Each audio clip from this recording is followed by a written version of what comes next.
খতমে খাজেগান কেন পড়া হয়? খতমে খাজেগান পড়া হয় যখন কোনো ব্যক্তি কঠিন কোনো মুসিবতে পড়ে, বিপদে পড়ে, তখন সে এই খতমে খাজেগানের আমল করতে পারে। কঠিন বিপদ আপদ থেকে মুক্তি পাওয়ার জন্য এই খতমে খাজেগানের খতম আপনি আদায় করতে পারেন। আজ আমরা শিখতে পারব খতমে খাজেগান কিভাবে পড়তে হয়।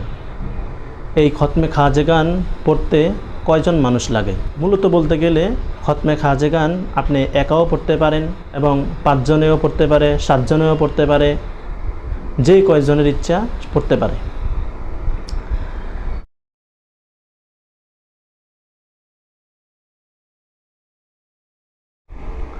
খতমে খাজেগানের দোয়া প্রথমে হচ্ছে সূরাতুল ফাতিহা 7 বার পড়তে হবে।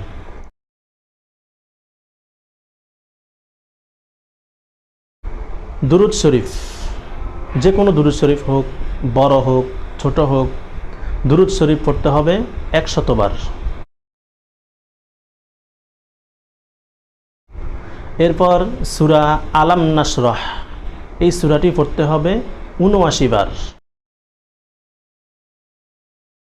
এরপর সূরাতুল ইখলাস পড়তে হবে 1000 বার। সূরাতুল ইখলাস পড়তে হবে 1000 বার।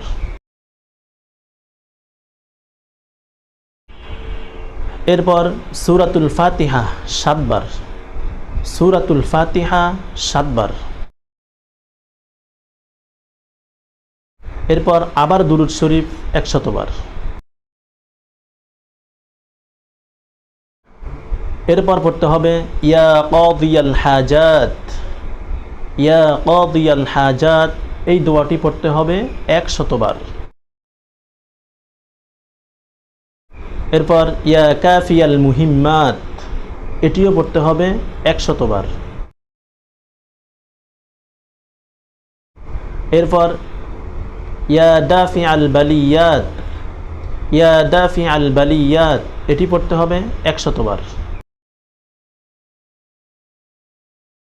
ইয়া হাল্লাল আল মুশকিলাত, এই দোয়াটি পড়তে হবে 100 বার।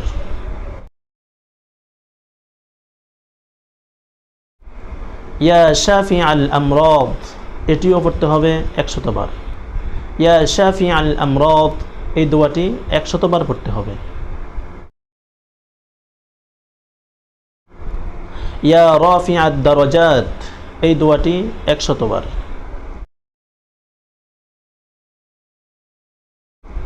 ইয়া মুজিব আদ দাওয়াত, এটিও 100 বার।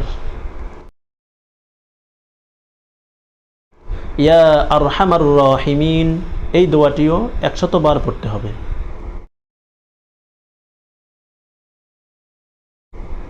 এই ছিল আমাদের খতমে খাজেগানের দোয়াসমূহ, দোয়া এবং সূরাসমূহ।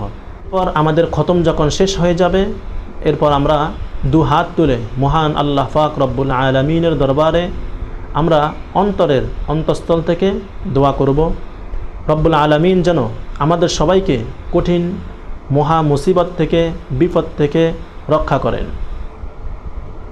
তো আজকের ভিডিওটি এই পর্যন্তই ছিল। ভিডিওটি যদি ভালো লেগে থাকে অবশ্যই একটি লাইক দিন। ধন্যবাদ। আসসালামু আলাইকুম ওয়া রাহমাতুল্লাহি ওয়া বারাকাতুহু।